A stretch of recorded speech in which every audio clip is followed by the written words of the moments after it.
Assalamualaikum warahmatullahi wabarakatuh. Kembali lagi dengan saya Tama dalam Ada Apa Gerangan. Bagaimana kabar kalian? Semoga selalu diberikan kesehatan dan juga rezeki yang cukup.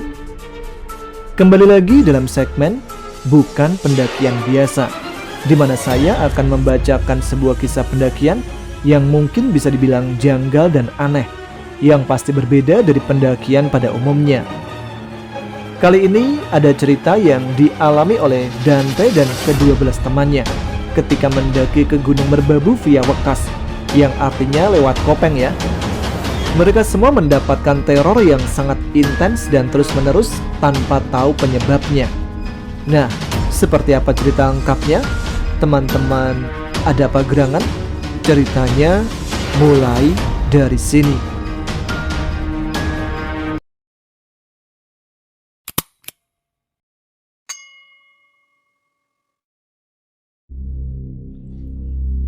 Ini adalah sebuah kisah yang dialami oleh Dante, seorang mahasiswa yang tinggal di sebuah kota di pinggir kota Jakarta. Suatu ketika, sebelum bulan puasa, Dante nongkrong bersama teman-temannya dan salah satu temannya yang bernama Jiung tiba-tiba memiliki ide untuk naik gunung. "Woi, libur lebaran, lu pada nggak kemana-mana kan ya? Daripada kita cuma nongkrong di warkop mulu abis lebaran, mending kita naik gunung aja. Gimana? Biar keren kita-kita." "Serius lu, Ung? Orang futsal 20 menit aja nafas sudah gak kuat, apalagi naik gunung, Ung." Gua serius, At. Mau gak? Setuju dah. Tapi kira-kira ke gunung mana ya? Woi, Dante, kemana nih enaknya? Kan di sini yang suka mendaki gunung cuma lu doang. Kira-kira kemana nih? Kalau menurut gua sih kita ke Merbabu aja, atau Sumbing dan Sindoro. Sekalian nanti di sana ada teman gua, namanya Jawa sama Ical. Mereka juga berpengalaman di 3 gunung itu. Ya udah dah. Oke, fix. Kita ke Merbabu aja. Gua sering lihat tuh di Instagram. Merbabu bagus banget, apalagi banyak edelweissnya. Iya tuh, Bang. Kita ke Merbabu aja. Ya udah, tinggal atur tanggalnya aja. Iya tuh, mumpung liburan UAS kuliah. Kalau kata gua sih tanggal 16 sampai 22 Juli aja. Gimana? Gua mah ikut aja, jawab Ojan. Ya udah, fix tanggal segitu ya. Kumpulin uang. Terus apalagi nih Dan yang harus disiapin? Apa ya? Siapin carrier, sleeping bag, matras, tendanya nanti nyewa aja, gas portable, logistik buat di gunung. Dan jangan lupa ya, sepatu atau sendal gunung, ucap Dante menjabarkan. Ya udah fix, nanti gua kabarin Irul, VI, Dejen sama Yopi. Dah, gua pengen balik, udah lumayan malam. Ya udah, balik sono lu. Sampai ketemu tanggal 16 ya di stasiun Sudimara. Kita ngumpul di sana. Oke. Singkat cerita, Dante pun mengurus masalah sewa menyewa tenda dan tiket kereta, karena dia dan teman-temannya akan naik kereta Bengawan dan akan turun di stasiun Lempuyangan, Yogyakarta. Pada tanggal yang telah ditentukan, yaitu tanggal 16 Juli, mereka semua berkumpul di stasiun Sudimara. Setelah packing ulang di stasiun, mereka sempetin berdoa dan langsung berangkat naik komuter lain ke Tanah Abang. Terus dari Tanah Abang ke Pasar Senen. Di stasiun Senen mereka lanjut naik kereta menuju Yogyakarta pada pukul 11:30 siang. Hingga sampailah mereka di stasiun Lempuyangan pada pukul 8:30 malam. Kondisi di Jogja saat itu sedang hujan. Rombongan Dante pun berteduh dulu di stasiun Lempuyangan. Setelah hujan reda, mereka berjalan ke Malioboro dan memutuskan untuk tidur di trotoar Malioboro sampai pagi. Paginya, mereka menuju masjid yang ada di sekitar Malioboro untuk sholat subuh. Setelah ibadah, mereka naik Trans Jogja jurusan Terminal Jombor. Awalnya bis dalam keadaan sepi, hanya ada rombongan mereka. Dante dan semua temannya duduk. Dan ketika bis berhenti di sebuah halte untuk menjemput penumpang, banyak orang masuk. Di antaranya adalah cewek-cewek dan lansia. Melihat penumpang kebanyakan cewek dan lansia, otomatis sebagai laki-laki mereka mengalah dan memberikan tempat duduknya lalu berdiri. Dante sendiri memberikan kursinya untuk seorang kakek tua yang terlihat capek banget. Aneh juga sih, karena kondisi saat itu pagi hari, di mana orang-orang baru bangun dan harusnya segar bugar. Di tengah perjalanan, kakek tersebut bangun dari duduknya dan berbisik pada Dante. Awalnya Dante merasa agak risih, tapi dia seketika diam ketika mendengar apa yang dibisikkan oleh kakek tersebut. Kakek itu membisikkan segala hal tentang hidup Dante. Dia pun seketika heran, dari mana kakek itu tahu tentang hidupnya? Belum sempat Dante bertanya, kakek itu turun di sebuah halte dan tiba-tiba hilang. Seketika Dante serta teman-temannya tertegun, karena secara kebetulan semua temannya pun juga melihatnya. Dari saat itulah firasat Dante menjadi tidak enak.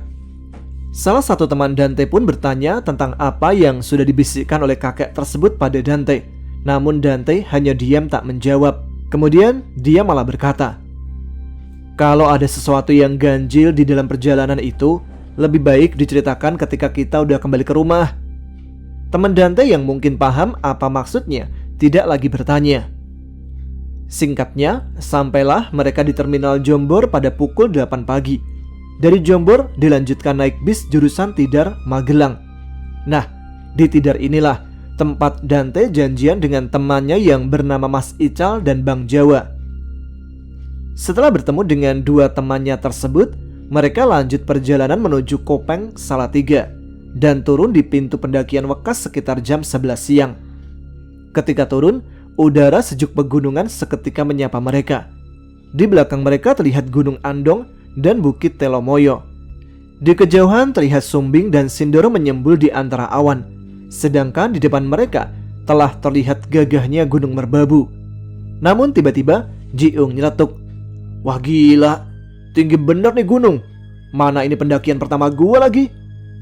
"Ah, lo si Ung milih Merbabu. Kenapa nggak Sumbing atau Sindoro aja sih milihnya?" sahut As'ad.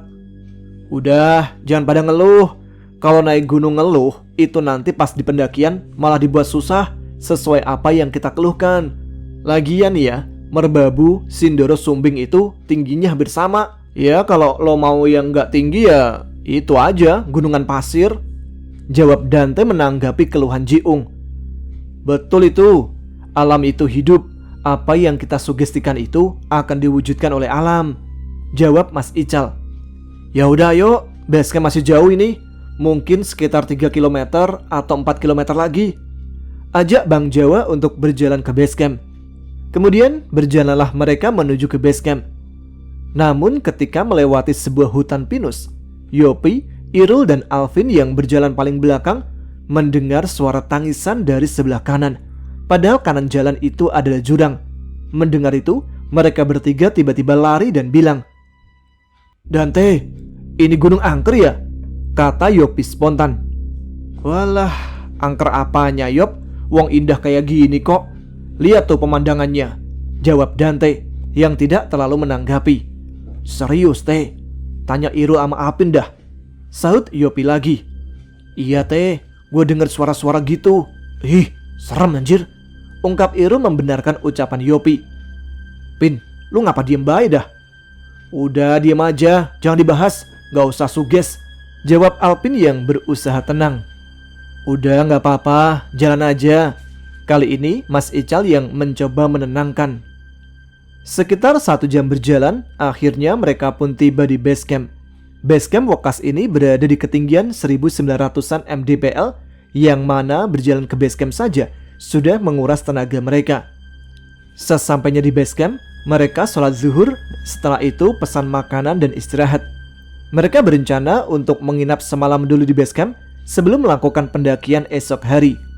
Namun, tidak tahu kenapa, sehabis makan, Dante langsung tidur sampai besok paginya, melewatkan sholat asar, maghrib, dan isya.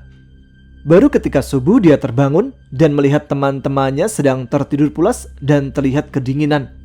Namun, ada satu pemandangan aneh yang membuatnya geli.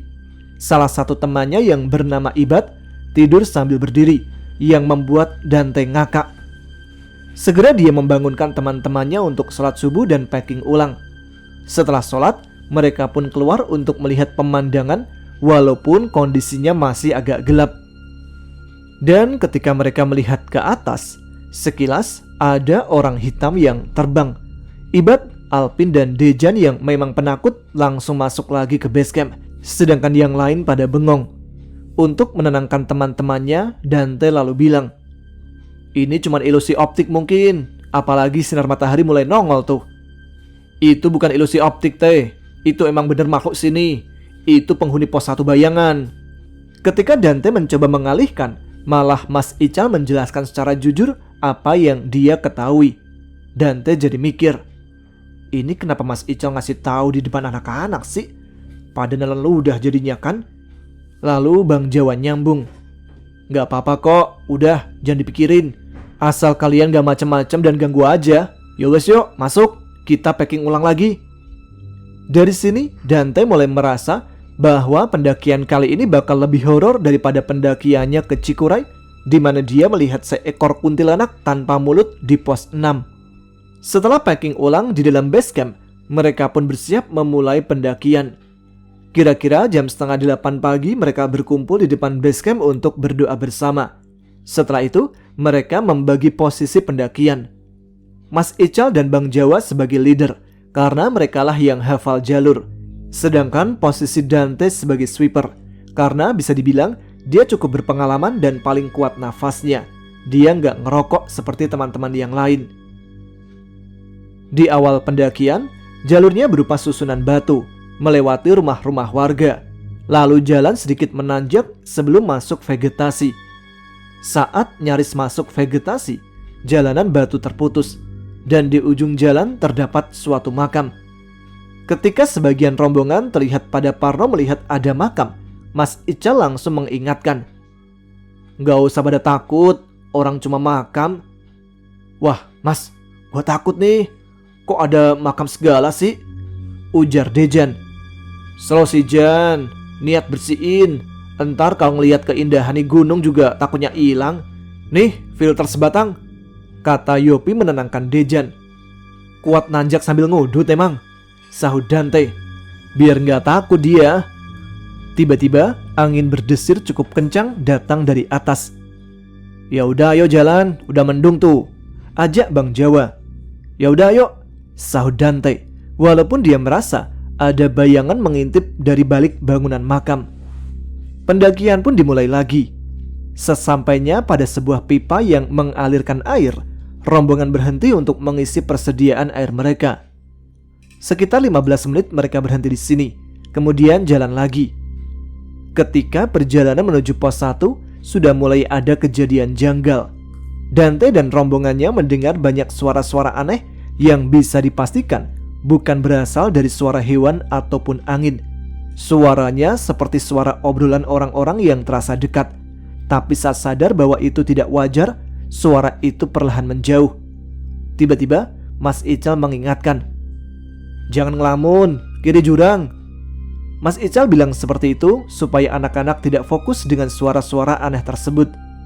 Mereka pun terus berjalan sampai akhirnya tiba di pos 1 pohon tumbang. Namun, baru saja sampai di pos 1 yang disebut pos pohon tumbang ini, Ojan melihat ada sosok nenek-nenek yang menyeramkan, dan dia pun pingsan seketika. Mas Ical langsung mendekati Ojan dan membacakan doa. Sampai akhirnya Ojan sadar dan hanya diam saja. Saat teman-temannya coba mendekati, Mas Ical mengingatkan untuk jangan banyak ditanya. Mereka pun mulai berpikir yang tidak-tidak tanpa mendapat jawaban yang jelas. Karena kabut mulai turun dan suasana mulai dingin, mereka pun lanjut jalan. Dan dalam perjalanan, mereka mengalami banyak sekali hal-hal aneh. Misalnya, ada yang melihat kijang emas, harimau putih, atau monyet yang besar. Padahal mereka jalan siang hari, tapi gangguannya begitu ekstrim. Namun, walau diganggu, mereka tetap jalan terus sampai pos Telaga Arum. Dan di sanalah mereka istirahat. Ketika break itu, Mas Ical kembali mengingatkan, "Pokoknya jangan takut, kita jalan terus aja. Ngomong-ngomong, kita istirahatnya berapa menit nih Dan?" 10 menit aja mas." "Ya wes, break 10 menit. Serasa cukup istirahat, mereka pun melanjutkan perjalanan menuju ke pos 2, di mana di sanalah mereka rencananya akan mendirikan tenda untuk bermalam. Selama perjalanan ke pos 2 itu, tidak terlalu banyak gangguan. Hanya ada sekelebat bayangan di belakang rombongan yang terus mengikuti. Tapi Dante mencoba positive thinking. Mungkin monyet, pikirnya, karena memang jalur Wekas banyak monyetnya. Setelah 4 jam perjalanan, tibalah mereka di pos 2. Di pos 2 itu ada dinding punggungan gunung di sebelah kanan dari arah datang yang begitu mempesona. Dante lalu mengelilingi pos 2 dan di sana dia melihat jurang. Ketika dia mendekat ke bibir jurang, dia melihat ada air terjun yang ada di dasar jurang. Namun, ketika sedang menikmati pemandangan yang mempesona itu, Dante dikejutkan oleh suara dari Mas Ical. "Teh, tahu nggak? Itu curugnya tempat mandi kuntilanak." "Wah, ente emang punya indera keenam, Mas. Tapi jangan belak-belakan juga lah," gumam Dante. "Ya wes, Mas, kita pasang tenda aja, sekaligus masak buat makan siang." "Ayo," saut Mas Ical singkat. Setelah tenda selesai dipasang dan makan siang tersaji, mereka pun makan siang dengan nikmatnya, dengan udara lembab yang berpadu dengan terik matahari siang itu. Wajar saja, karena pos 2 Wekas ada di ketinggian 2500 mdpl. Jadi, meskipun matahari terik, namun udara terasa tetap dingin. Setelah makan siang, terdengar suara azan yang terbawa angin dari lembah. Mereka pun melaksanakan sholat zuhur bergantian. Setelah selesai sholat, Mas Ical sebagai leader bagi-bagi tugas untuk mencari kayu bakar sebagai api unggun nanti malam. Ayo, siap-siap cari kayu bakar buat api unggun nanti malam. Suhunya nanti bisa sampai nyaris 0 derajat soalnya. Ayo cari kayu. Kita bagi-bagi tim. Tapi ingat, jangan hancurin tanaman yang masih hidup ya." "Oke, kita bakal bikin 3 tim. 1 tim 3 orang. Jadi ada 9 orang yang nyari kayu dan 4 orang sisanya bakal jaga tenda. Kelompok 1, Jiung, As'ad, Ibad. Kelompok 2, Alvin, Ojan, Irul. Kelompok 3, gua, PI sama Dobleh. Dejan, Bang Jawa, Mas Ical sama Yopi jaga tenda ya. Oke Mencar, jangan hilang," ucap Dante membagi timnya. Tidak ada gangguan kali ini, setidaknya untuk kelompok Dante. Nggak tahu kelompok lain. Yang jelas, Dante sangat menikmati kegiatan mencari kayu bakar itu sambil melihat-lihat pemandangan. Setelah lumayan lama mencari kayu, Dante bersama kelompoknya memutuskan untuk balik ke tenda dengan membawa kayu yang cukup banyak. Saat tiba di tenda, ternyata kelompok lain sudah sampai semua. Cuma terlihat Ojan sedang menggigil kedinginan. Pikiran Dante karena memang udara di sana dingin, jadi membuat Ojan kedinginan. Tiba-tiba Mas Ical terlihat memegang tengkuk Ojan. Dia berteriak takbir di telinga Ojan. Seketika secara ajaib Ojan tertidur. Lalu Mas Ical bilang, "Kan saya udah bilang jangan cabut pohon atau tanaman yang masih hidup." "Emang Ojan kenapa, Mas?" "Ojan itu matain dahan kayu yang ternyata itu tempat siluman monyet." Mendengar itu, anak-anak yang lain seketika semakin parno. "Aduh, kenapa Mas Ical selalu gini ya?" batin Dante protes. Semua hanya diam tanpa berkata lagi. Waktu pun terus berjalan. Udara semakin dingin, kabut pun mulai turun. Jarak pandang di sekitar tenda menipis. Mereka yang ada di pos 2 masuk tenda masing-masing. Suara azan asar lalu terdengar. Kondisi pos 2 itu sepi. Cuma ada rombongan Dante dan 2 pendaki yang mengambil posisi camp agak jauh di ujung pos 2 arah puncak. Karena kondisi di luar yang tidak memungkinkan, mereka pun sholat asar di dalam tenda. Nah, ketika mereka sedang sholat asar, seperti ada yang melempar tenda dengan pasir atau kerikil kecil. Setelah selesai sholat, mereka coba cek keluar. Namun ternyata tidak ada siapa-siapa. Dante berpikir mungkin itu ulah orang iseng atau monyet. Dante mencoba untuk bersikap positive thinking. Lalu untuk mencairkan suasana, Dante usul pada teman-temannya yang di tenda untuk keluar lagi dan ngopi-ngopi. "Dingin banget teh, gua gak kuat," ucap Yopi. "Lama-lama juga biasa Yop. Gua kira sama kayak AC rumah dinginnya." Semua langsung tertawa mendengar kata-kata Irul. Mereka pun bercanda sambil ngopi dan merokok sampai nyaris maghrib. Mereka kemudian menyalakan api unggun dan sholat di atas matras. Selesai sholat, mereka lanjut ngobrol dan bercanda-canda lagi. Sampai tiba-tiba, candaan mereka berhenti saat ada tawa asing yang ikut bergabung dalam tawa mereka. "Siapa itu? Ketawanya kayak cewek," celetuk Dobleh. "Hah, no Iru, suaranya kayak cewek," jawab Yopi. "Jangan sompral lah Rul, jangan bikin takut," ucap Pi. "Anjir, bukan gua, sumpah demi Tuhan," jawab Iru menanggapi pernyataan Yopi. Namun tiba-tiba Mas Ical bilang, "No, coba lihat di atas pohon sebelah kanan." Seketika mereka semua menoleh serempak ke arah yang ditunjuk oleh Mas Ical. Mereka pun langsung kaget dan keringat dingin ketika melihat ada 3 sosok kuntilanak di atas pohon. Kuntilanak itu lalu terbang ke sana kemari mengitari mereka. Dan akhirnya karena ketakutan mereka memutuskan untuk masuk ke tenda semua, sedangkan Mas Ical tetap di luar untuk berjaga. Di dalam tenda, semua langsung meringkuk di dalam sleeping bag karena suhu tiba-tiba dingin banget. Mas Ical kemudian masuk ke tendanya. Sekitar setengah jam suasana hening. Bahkan azan Isya seperti tak terdengar. Dante lalu mencoba untuk tidur, tapi tidak bisa. Tiba-tiba tenda berbunyi seperti diterpa angin. Kemudian Yopi bilang, "Teh, masukin sepatu gua teh, takut basah." "Iya teh, sepatu gua juga. Posisi lu kan di depan pintu tuh. Keluarin aja tangan lu," kata Yopi dan As'ad. Dante pun membuka resleting tenda dan mengeluarkan tangannya. Namun aneh, dia tidak merasakan ada angin maupun hujan. Dan tiba-tiba, dia merasakan tangannya ada yang menyentuh. Dia angkat flysheet-nya, namun kosong, tidak ada apa-apa. Namun tiba-tiba, Irul bilang, "Tutup bego, tuh lihat depan lu." "Tutup teh, itu anjir apaan tuh?" Ketika Dante melihat ke depan tenda, di sana ada sosok wanita berbaju putih lusuh dengan muka penuh darah. Dia sedang memandang Dante sambil tersenyum lebar. Seketika Dante yang ketakutan langsung menutup pintu tendanya dan meresletingkannya dengan susah payah. "Tidur cepet, jangan banyak bacot." Semua mencoba untuk memejamkan matanya. Dan 4 dari 6 orang yang ada di tenda itu berhasil tidur. Tersisa Dante dan Yopi seorang. Dalam keheningan malam, tiba-tiba ada suara wanita nyinden. "Ada yang masih melek nggak? Jangan tidur dulu ya, gue dengar suara orang nyinden nih," kata Yopi. "Slow Yop, gue belum tidur. Paling Mas Ical tuh yang nyinden. Secara kan dia orang Jawa Tulen," kata Dante menjawab kalimat Yopi.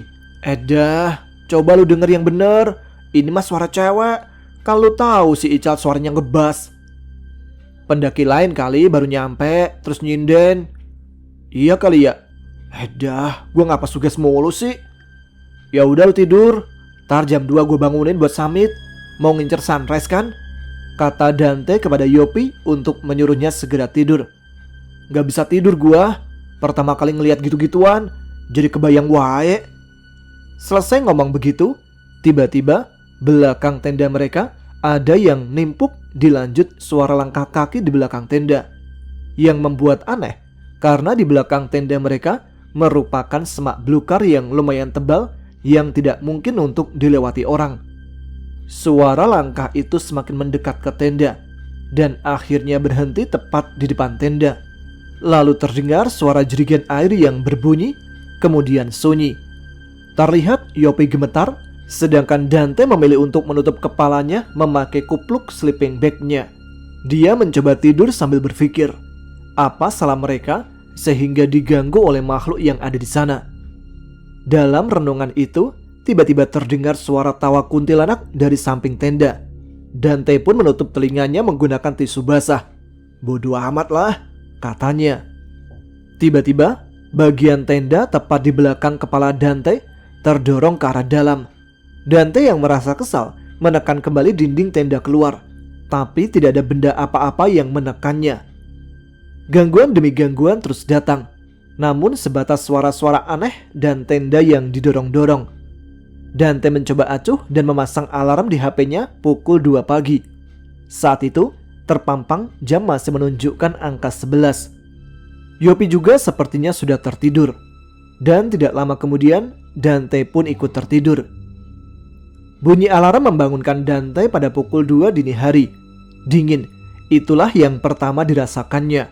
Sepertinya di tenda sebelah Mas Ical juga sudah terbangun. "Mas, bangunin yang lain mas, mau summit ini." "Tenang aja," jawab Mas Ical singkat. Dante lalu membangunkan semua temannya yang ada dalam satu tenda dengannya. Akhirnya mereka terbangun dalam kondisi menggigil. Mas Ical sepertinya sudah keluar, jadi Dante memutuskan untuk keluar juga. Dante merasa kedinginan, lebih dingin dari Cikuray. Padahal di Cikuray dia sempat kena hipotermia. Dia melihat Mas Ical di luar sedang menyalakan rokok. Langit terlihat sedang cerah, terang bulan juga. Bintang terlihat begitu banyak. Satu persatu pun akhirnya keluar dari tenda dan mengeluhkan hal yang sama, dingin. Dante menyuruh mereka semua untuk terus bergerak, minimal mondar-mandir, supaya tercipta suhu hangat di tubuh mereka. Lalu dia menyuruh untuk mempersiapkan perlengkapan yang akan dibawa Summit ke atas puncak. Lalu Dante baru menyadari ada satu anggotanya yang kurang. "Loh, Bang Jawa mana?" "Tepar, sakit dia," jawab Mas Ical. "Gak bisa ikut Summit dong." "Gak bisa, jadi kalian Summit aja. Saya gak bisa ikut juga. Saya jagain Jawa, sekalian jagain tenda." Mendengar itu, Dante mendekati Mas Ical dan berbisik, "Mas, terus gimana kalau nanti ada gangguan mas?" "Yakin sama Tuhan teh," jawab Mas Ical enteng. "Walah dalah, masalah ini. Gimana kalau ada apa-apa?" batin Dante. Selesai bersiap-siap, mereka yang ikut Summit berdoa bersama sebelum berangkat. Tujuan mereka ke puncak Kenteng Songo, puncak utama di ketinggian 3142 mdpl. Walaupun ada puncak lain, yaitu puncak Syarif dan puncak Triangulasi. Mereka mulai perjalanan.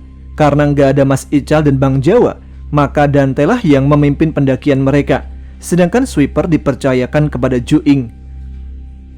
Masuklah mereka kembali ke vegetasi yang cukup lebat dengan jalan tanah gembur. Namun, ketika sedang konsentrasi dengan trek, tiba-tiba Dobleh dan Yopi berteriak, "Astagfirullah, mata apaan tuh warnanya merah?" "Jangan ditunjuk, Bleh," ucap Yopi. "Fokus jalan, lihat ke bawah aja," kata Dante mengingatkan. Kondisi cukup gelap meski terang bulan, karena mereka sudah masuk vegetasi rapat dan jalanan mulai berbatu. Hingga sampailah mereka di pos 3. Di sana terlihat plang petunjuk arah ke puncak lurus ke depan. Namun anehnya, arah yang ditunjukkan plang tersebut tidak ada jalur. Jadi Dante memutuskan untuk ambil arah ke kanan, karena di sebelah kanan ada sedikit jalur bekas terabas. Namun ketika jalan terus ke kanan, semak semakin tebal dan jalur tersebut berujung pada jurang yang dalam. Dante pun menyuruh teman-temannya untuk putar balik. Sesampainya di plang terakhir tadi, Dante mendekati plang tersebut dan anehnya ternyata ada jalur berbatu. Padahal tadi di sana tidak ada jalur sama sekali. Mereka pun mengambil jalan tersebut dan ternyata itu merupakan jalur yang benar karena mereka tiba di pos batas kabupaten. Di sana mereka break sebentar. Terlihat dari sana indahnya kerlap-kerlip kota Magelang. Di tengah kegelapan jauh di sana terlihat Gunung Sumbing, Sindoro, dan bahkan perahu. Namun sepertinya di perahu sedang ada badai. Tapi ketika mereka sedang menikmati keindahan pemandangan itu, tiba-tiba Ibat yang sedang duduk di batu seperti ada yang menyeretnya ke arah jurang. Namun untungnya Dante bisa menahan Ibat yang terseret oleh sesuatu yang tak kasat mata. Teman-teman yang lain pun histeris ketika melihat Ibat tiba-tiba terseret ke arah jurang. "Bangsat, gua nggak ganggu ya, lu ngapain ganggu kami?" teriak Dante yang sudah termakan emosi dan kalap. "Jangan ngomong gitu, Teh. Lu malah mancing mereka kalau gitu. Sabar aja, Teh," ujar Dobleh menenangkan Dante. Dia terlihat mencoba menenangkan dirinya sendiri. Sedangkan anak-anak yang lain kelihatan mengeluarkan air mata. Mungkin mereka panik karena teman mereka hampir celaka. "Udah, tenang aja. Nanti kalau udah di puncak, pasti kebayar dah. Diemin aja gangguan para cecenguk ini," ucap Dante menyemangati. Mereka mulai jalan lagi. Namun sepertinya gangguan tak berhenti sampai di situ. yang semula berupa gangguan fisik sekarang beralih menjadi gangguan suara-suara. Di perjalanan, banyak suara-suara yang mereka dengar, seperti suara orang menjerit atau menangis. Sampai tidak terasa, matahari sudah terbit dan mereka belum juga sampai di puncak. Padahal sudah 4 jam berjalan. Karena merasa gagal membawa teman-temannya sampai puncak ketika sunrise, Dante pun meminta maaf. Maaf ya, gua gagal bawa lu semua dapat sunrise. Ini bukan masalah dapat sunrise, Teh. Ini masalah kebersamaan kita menggapai puncak sama-sama, sukses sama-sama. Mendengar kata-kata Pi, tidak tahu kenapa perasaan Dante jadi mellow yang membuatnya menangis haru. Kemudian Ji-ung bilang, "Jalan yuk, Teh. Itu kayaknya puncak, Teh." Teruslah mereka berjalan hingga sampailah di sebuah pertigaan. Dante lalu mengambil ke arah kiri.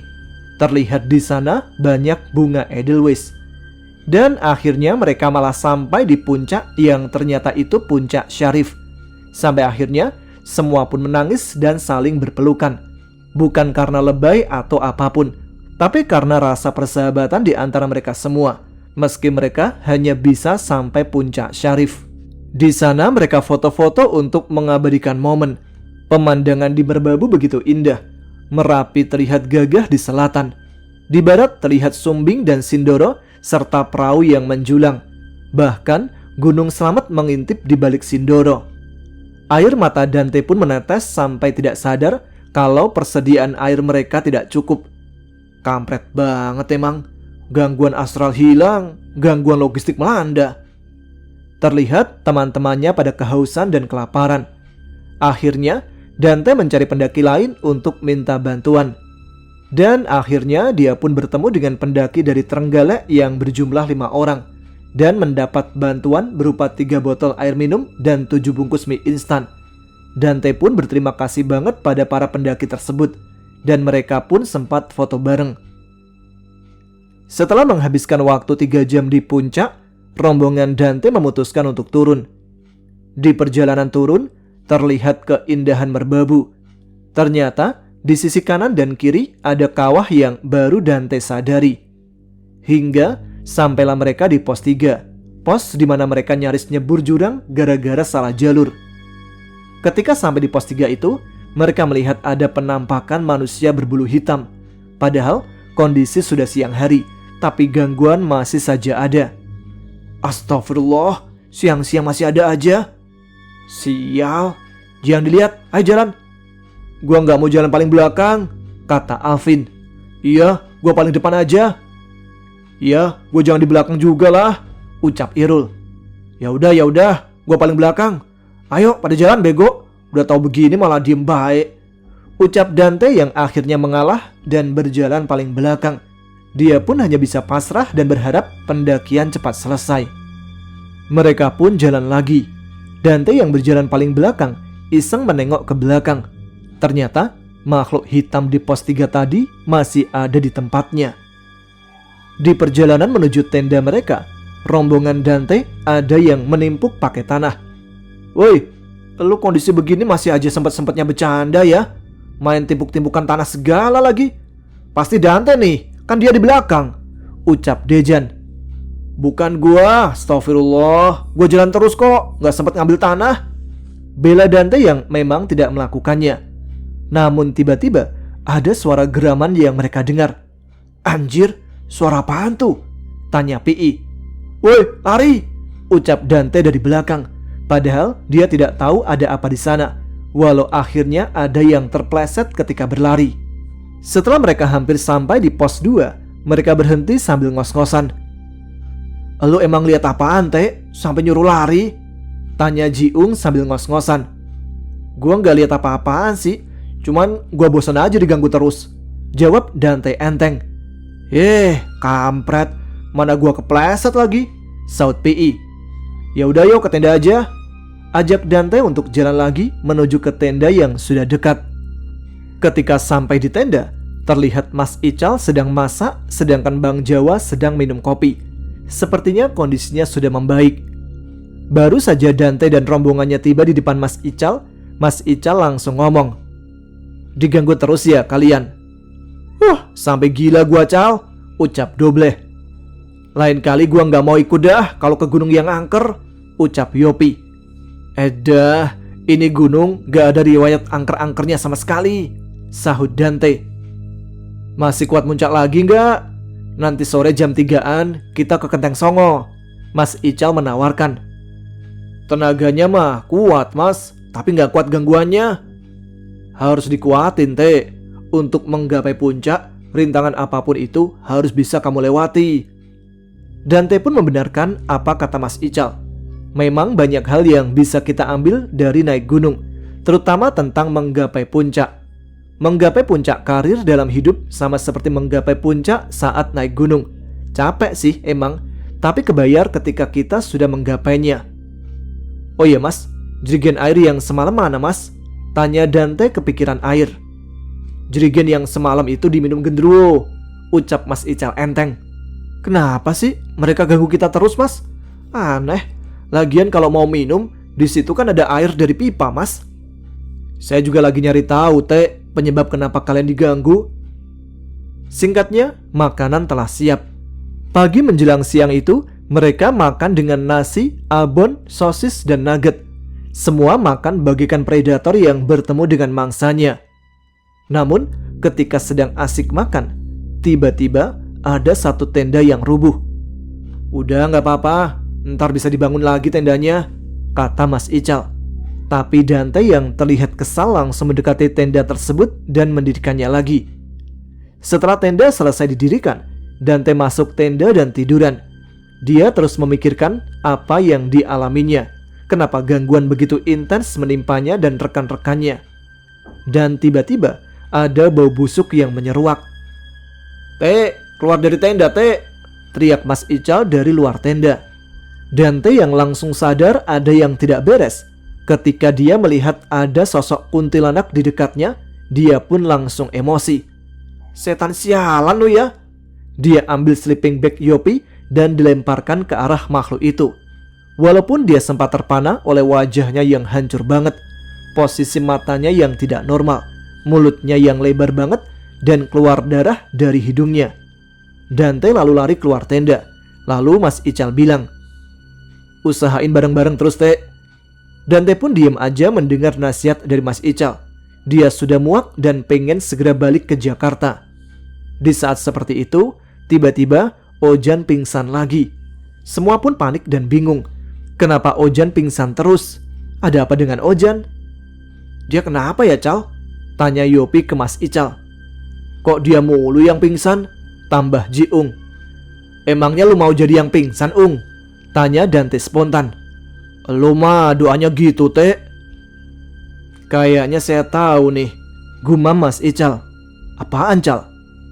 Lihat, nanti bakal terungkap. Matahari semakin naik.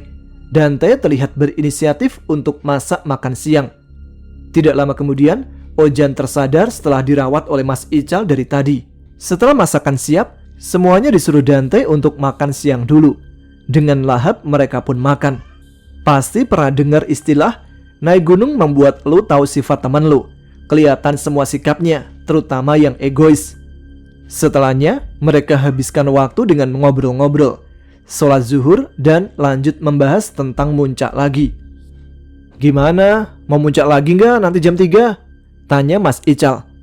Saya ikut, Mas, kalau muncak lagi, jawab Dante. Gua juga ikut.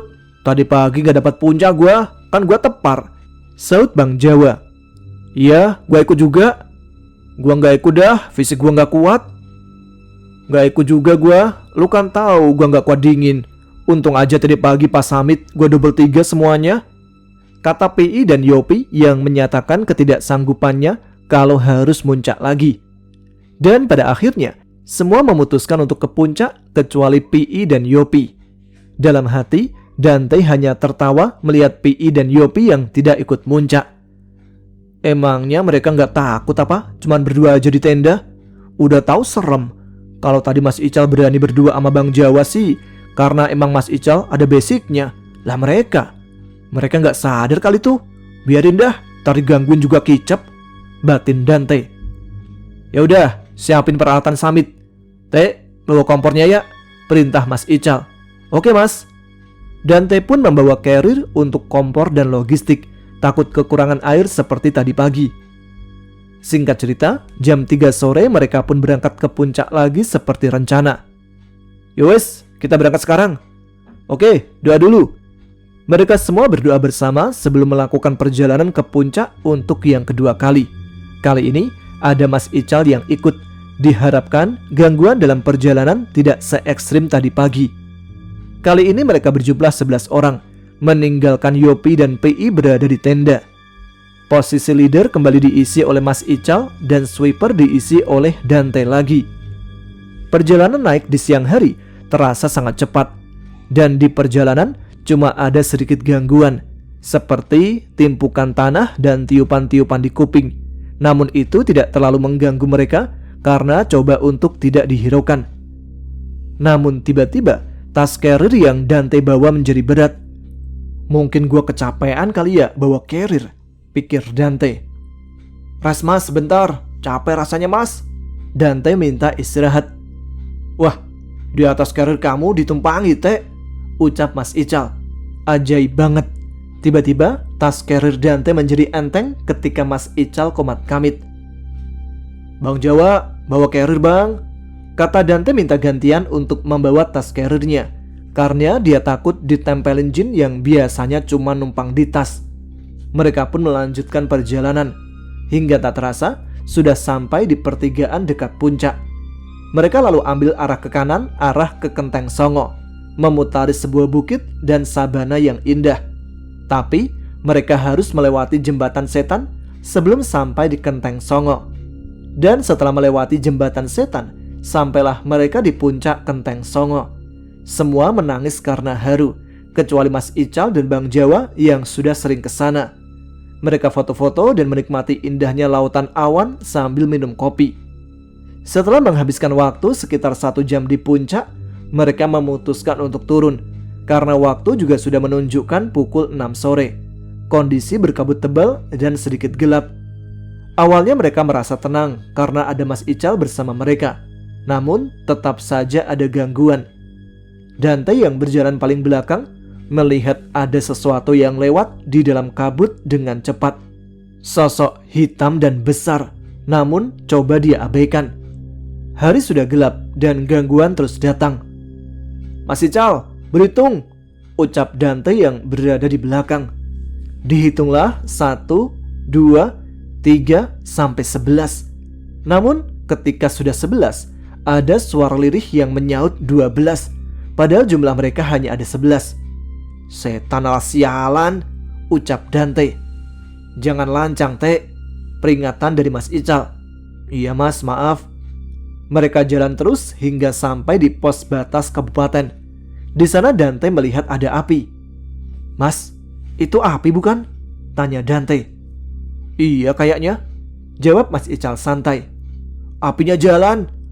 Orang nanjak bawa obor gitu. Lah, apinya makin deket. Wih, Banaspati. Spontan Mas Ical panik. Pada nunduk. Api itu terbang melewati rombongan mereka. Dan sialnya tidak sampai di situ. Di sana mereka juga melihat ada demit yang mukanya seperti barong. Dia sedang berdiri di pinggir jalur turun. Lama-lama gua lawan nih setan. Sabar, pesan Mas Ical. Mereka akhirnya mau tidak mau harus melewati demit yang menyerupai barongsai tersebut. Untungnya makhluk itu diam saja. Hanya terdengar suara hembusan nafasnya yang kasar. Perjalanan dilanjutkan dengan sangat lambat. Dan tiba-tiba Dejan kepleset mengenai Ibat, membuat rombongan tertawa karena melihat proses jatuhnya mereka berdua. Karena Ibat seperti kena tackle Dejan dari belakang. Tackle terus Jan. Ada lu. Tapi ternyata Ibat cedera serius. Dia kesleo dan tidak bisa jalan. Dalam kondisi seperti itu, Ojan malah pingsan lagi. Sedangkan Alvin menunjukkan gejala-gejala hipo. Kemudian Dante, Dobleh dan As'ad memeluk Alvin supaya hangat. Sementara Mas Ical mengurus Ojan dan Bang Jawa memijit Ibat. Kacau banget kondisinya. Tidak sampai di situ saja kekacauannya. Dalam keadaan seperti itu, Ada dua sosok kuntilanak terbang melewati mereka. Dante yang sudah stres berat karena dari kemarin mendapatkan teror, sudah hilang rasa takutnya, berganti rasa kesal. "Bisa bilang misi nggak, Mbak?" Dan dijawab cekikikan oleh dua kuntilanak itu hingga membuat kaget. "Malah ketawa lu bego, bukannya mikir." "Teh, jangan dilawan, biarin aja, kenapa?" Tiba-tiba Mas Ical berkata. "Wah, ini penyebabnya." Sambil menunjukkan sebuah keris kecil dari tas lempang yang Ojan bawa. "Saya ngerasain energinya tadi sebelum kita naik, dan akhirnya terungkap apa penyebab kita diganggu dan kenapa selalu Ojan yang pingsan." "Ini keris apa, Mas?" "Saya nggak tahu ini keris apa. Yang jelas ini keris pelindung. Tapi keris ini aneh. Energinya seperti pudar atau nggak tahu gimana. Makanya saya nggak bisa ngerasain energinya. Tadi sebelum naik baru keluar aktivitas energinya." "Sial, lain kali nggak gua ajak tuh anak." "Jangan gitu, Bleh. Lu mikirlah, dia dari awal paling egois." Ya udah. Jangan emosi dulu, Bleh. Urusin Alvin sama Ojan dulu lah. Ibad biar diurus Jawa." Setelah beberapa waktu, Alvin dan Ibad sudah agak mendingan. Tinggallah Ojan yang belum sadar. Setelah 1 jam menunggu, mungkin jam tujuan, akhirnya Ojan tersadar. Si goblok akhirnya sadar. "Shh, Bleh. Jangan sampai ada konflik antara kita. Andai lu ada dendam pribadi apa gimana, urusin di Jakarta. Itu hal lu dah." "Jan, ini keris apa?" tanya Mas Ical ke Ojan. Namun Ojan hanya diam tidak menjawab. "Ditanya jawab, tolol." "Kalem aja, Bleh." "Slow lah, Bleh. Jangan gitu. Kita di sini bertahan hidup sama-sama." "Jujur, Jan, ini buat apa? Saya nggak akan marah." Terlihat naluri kebapaan yang ditunjukkan oleh Mas Ical. "Itu cuman buat pegangan, Mas. Kata bapak suruh dibawa aja buat jaga-jaga." Justru kesannya itu kamu nantang, Jan. Ibarat nih ya, di pasar ada preman penguasa. Nah kamu bawa preman lain, pastilah jadi konflik. "Iya Mas, maaf." "Maaf nggak cukup, bego. Lu nggak tahu jadi gimana ini pendakian. Yang seharusnya biasa aja malah jadi penuh teror." Ucap Dobleh penuh emosi. "Lu bisa santai nggak sih? Sialan." Jawab Ojan tidak terima. "Udah Bleh, lu jangan bikin ribut. Lu juga Jan, baru siuman udah gitu aja." "Ya udah, yang penting semua nggak kenapa-napa. Kalian tabah aja, andai ada gangguan lagi." "Yaudah, siap-siap jalan. Kasian Pi sama Yopi cuma berdua di camp." Ucap Mas Ical menengahi dan mengajak lanjut jalan, mengingat kondisi Pi dan Yopi hanya berdua di tenda. Kali ini Dante jadi leader, sedangkan Mas Ical jadi sweeper. Dan benar saja, banyak sekali gangguan dalam perjalanan. Dante yang berada paling depan ditampaki banyak sekali penampakan kuntilanak dan genderuwo. Ada juga siluman monyet yang loncat ke sana kemari. Namun dia coba cuek aja. "Pokoknya jalannya nunduk aja, lihat pijakan, jangan celingak-celinguk," pesan Dante ke teman-temannya. "Emang ngapa, Teh? Anjir?" tanya Dobleh sambil menoleh ke arah samping. "Kan udah gua bilang." Dobleh melihat sosok kuntilanak di sisi jalur pendakian. Mereka jalan terus dan semakin banyak gangguan. Banyak sekali sosok penampakan, seolah-olah seluruh makhluk berkumpul di sana untuk menonton mereka. Sampai akhirnya tibalah di pos 2. Di sana terlihat sudah ada banyak tenda. Mereka berjalan mendekati tenda mereka, namun sepi. Yopi dan Pi kemana? Tenda pun dibuka. "Yop, lu ngapain?" "Tidur gua." "Kampret, digangguin mulu. Tenda digeplak lah. Ada ketawa kuntilanak juga. Mana si Pi kebo banget lagi," ucap Yopi. "Lah, bukannya tenda rame? Banyak tenda gitu," kata Dante. "Mata lu buta ya? Lihat noh." "Lah, tadi perasaan kok banyak tenda di sana?" "Astagfirullah, yang tadi kita lihat pada kemana ya?" "Sial emang, gara-gara si tolol Ojan." "Apa lu bilang?" kata Ojan mengangkat kerah Dobleh. "Lu mau sok jagoan di sini? Lu nggak kasihan no sama Alpin? Dia langsung masuk tenda no kedinginan. Malah pada ribut." Sergah Bang Jawa melerai pertengkaran mereka berdua. Malam itu, Alvin benar-benar hipotermia sampai kencing di celana. Coba ditamparin gak sadar juga. Diajak ngomong malah ngelantur. Diminumin air mendidih malah kebal kayak debus. Nafasnya dingin dan menggigil terus. Dante mengganti baju Alvin yang bekas kencing. Kemudian di double 5 pakai baju yang lain agar hangat ditambah sleeping bag juga. Semua panik melihat kondisi Alvin. Takut kalau Alvin tak bisa selamat. Mau bilang apa ke orang tuanya? Namun untungnya kondisi Alvin membaik. Sudah tidak menggigil dan sepertinya tertidur pulas. Namun ketika mengecek tenda lain di mana Ibad yang tadi kesleo berada, terlihat Ibad menggigil. Ditakutkan terkena hipo juga. Inisiatif Dante bertanya, "Bat, lu hipo, Bat?" "Bat, nama bapak lu siapa?" "Teja." "Alhamdulillah masih sadar." Mendengar itu yang lain malah pada ketawa. Setelah itu Dante memutuskan untuk memasak makan malam, dilanjut membuat api unggun. Makan malam kali ini seadanya, cuma nasi goreng. Semua pun makan kecuali Alvin dan Ibad. Lagi-lagi keegoisan terlihat. Ada yang maruk makannya. Selesai makan, lanjut sholat dan tidur. Malam itu gangguan juga terus datang bertubi-tubi. Sampai Dante bilang, "Udah kayak gangguannya, gua seduin kopi dah." Saking sompralnya gara-gara stres. Dia pun coba buat merem dan akhirnya bisa tertidur. Walau sebentar, karena Dante harus terbangun ketika mendengar sebuah teriakan dari Ojan. Sepertinya dia jadi sasaran teror para makhluk goib. Lalu terdengar juga percakapan dari tenda sebelah. "Mampus lu, gara-gara lu nih, kena batunya kan lu, biar ditongolin kepala bunting lu." "Kepala buntung, Bleh? Sejak kapan sih kepala bisa bunting?" Bleh, kalau dia ditampakin, kita juga ngeliat lah, kan kita stenda." "Oh iya ya." Dante hanya tertawa dalam hati. Meski sedang diteror, namun masih sempat ada kelucuan dari mereka. Dante pun lanjut tidur dan terbangun ketika jam 2 pagi. Dia melihat Yopi sepertinya tidak bisa tidur. "Yop, gak tidur?" "Gak bisa teh gua, mana diganggu mulu lagi. Temenin gua teh." "Iya slow, gak bisa tidur lagi gua juga." Tiba-tiba ada suara menggeram yang membuat kaget seketika. Ternyata itu suara Irul yang mengorok. Dalam keadaan masih kaget, tiba-tiba ada suara wanita yang tertawa. "Kok gak bosen yang ganggu kita?" "Anjir, suara apaan tuh? Pakai nanya lagi lu, apa dia yang suka ketawa coba?"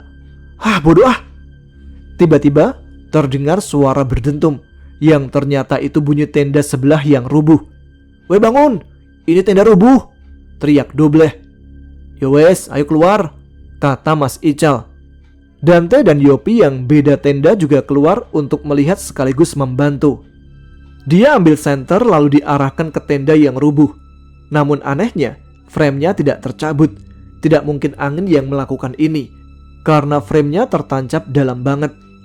Walah, kok bisa ya frame-nya kecabut? Padahal udah ditancapin dalam banget. Kalau angin biasa nggak mungkin ini, kecuali badai. Tapi kondisi sekarang bukan badai kan? Kata Dante mencoba menganalisa. "Kalau orang juga nggak mungkin, Teh. Soalnya cuma ada kita di sini." "Astagfirullah, itu apaan?" sahut Ojan sambil menunjuk ke atas pohon. "Gak ada apa-apaan sih." "Mampus lu, emang enak ditampakin diwekan. Biar dimakan lu sama setan sini," ucap Dobleh yang kayaknya paling kesel pada Ojan. "Dobleh, kamu jangan doain gitulah." "Ya udah Jan, sekarang kamu tenang aja ya. Salah kamu juga kan karena bawa ajimat keris itu," ucap Mas Ical. Namun Ojan hanya menunduk. Tenda kemudian dibangun lagi dan semua masuk ke tenda kecuali Dante, Yopi dan Mas Ical. Dante pun membuat kopi untuk menghangatkan badan di kondisi dingin yang menurutnya cukup ekstrim. "Mas Ical, sampai kapan nih kita diganggu kayak gini? Tadi tenda yang Mas tempatin rubuh karena gangguan goib kan?" "Iya Cal, sampai kapan nih? Besok kita turun. Tapi gua ngeri ada yang diikutin sampai Jakarta. Atau malah ada yang gak dikasih pulang ke Jakarta."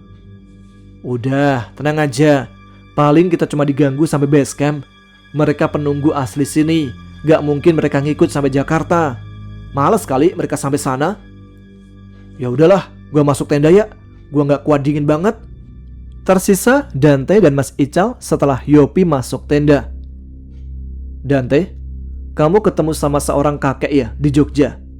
"Iya mas."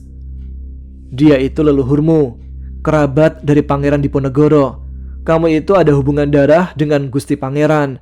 Kerabat dan pasukannya melarikan diri ke daerah Purworejo hingga ke Kebumen. Kamu orang Purworejo kan?" "Iya mas." "Kok mas tahu saya orang Purworejo? Dan tentang silsilah keluarga, saya sendiri malah nggak tahu apa-apa tentang leluhur saya." "Saya tahu dari leluhur kamu itu pas di base camp waktu kamu tidur. Leluhur kamu itu muncul dan cerita sama saya." "Oh gitu ya mas." Mas Ical hanya tersenyum, sedangkan Dante tampak termenung. Namun lamunannya buyar ketika Mas Ical menyuruhnya masuk ke dalam tenda dan melanjutkan tidur. Singkat cerita, sinar matahari terasa silau di mata dan tersisa Dante yang berada dalam tenda, sedangkan pintu tenda sudah terbuka. Di luar terlihat anak-anak yang lain sedang memasak. Alvin juga sudah terlihat segar. Terlihat muka-muka yang ceria, mungkin karena mau perjalanan turun. Pagi itu mereka makan besar. Semua logistik dimasak. Entah menu pagi ini dinamakan apa, karena semua lauk yang dibawa tersaji. Selesai makan, packing peralatan dan tenda. Setelah selesai, siap-siap untuk turun. Sekilas Dante menengok ke atas untuk mengenang kejadian-kejadian di Merbabu, dari yang indah sampai yang mengerikan.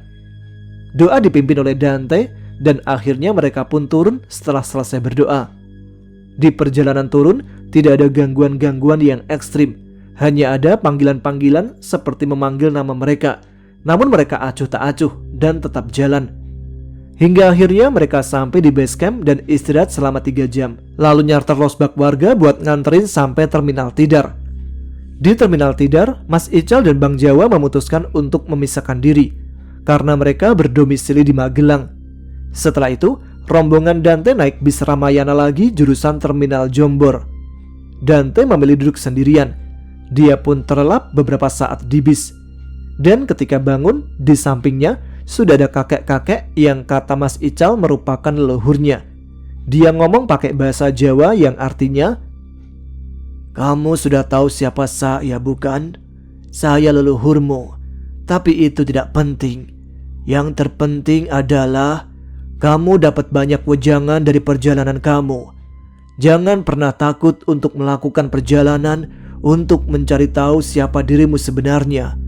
Aku akan terus bersamamu karena darah Kanjeng Pangeran ada dalam dirimu." Dante cuma bengong merasa tidak percaya. Yang bisa disimpulkan dari cerita ini adalah sebuah perjalanan dilakukan bertujuan untuk mencari tahu hal yang seharusnya diketahui oleh tiap manusia, bahwa kita itu kecil. Tuhan menciptakan kita agar kita terus bersyukur atas karunia-Nya. Contohnya, gunung yang indah itu adalah mahakarya Tuhan. Kita bisa menikmati keindahannya. Kita sadar bahwa kita itu sangat kecil, tidak pantas untuk sombong. Apa sih yang bisa kita sombongkan?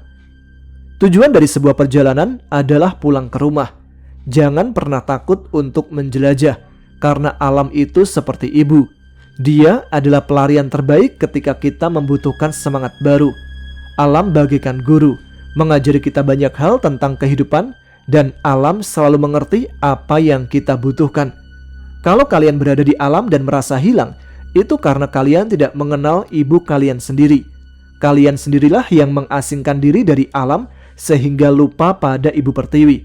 Karena pada kodratnya, manusia bisa bertahan hidup itu karena alam yang telah diciptakan Tuhan Yang Maha Esa. Sekian.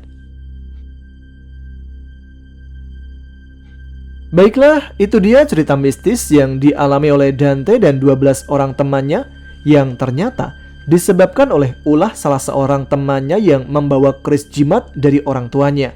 Sepele sih, tapi fatal ya, sampai seolah-olah semua makhluk gaib penghuni gunung tidak menerima. Baiklah, itu dia kisah kali ini. Semoga ada yang bisa kita ambil pelajaran. Terima kasih pada teman-teman sekalian yang terus menyimak setiap episode Ada Apa Gerangan. Dengan menyimak saja, kalian sudah sangat membantu channel ini berkembang. Apalagi tambah like dan share video ini. Jangan ragu tuliskan komen. Tunjukkan eksistensi kalian. Saya Tama pamit. Tetap semangat. Selamat malam. Wassalamualaikum warahmatullahi wabarakatuh.